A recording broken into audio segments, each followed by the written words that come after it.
Мы вместе, Россия, вместе мы сила.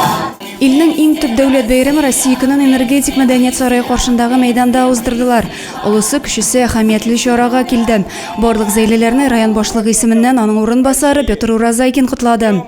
Әлеге дата Россиядә яшәүче барлык халыкларның дуслыгын чагылдыручы бәйрәм булуына сызыклап үтте. День России – самый замечательный праздник. День страны, в котором мы живем и трудимся. И мы по праву гордимся, что рождены именно здесь. Пусть наша великая держава всегда будет крепкой, сильной и процветающей. Россиянең 14 яшы тулган яшь гражданнарына тантаналы төстә паспортлар тапшырылды.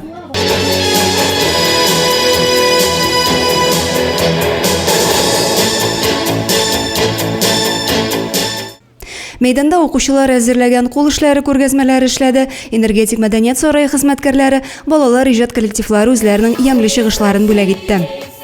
Адилә Борханова, Александр Тимофеев, Максим Майоров, Зей хәбәрләре.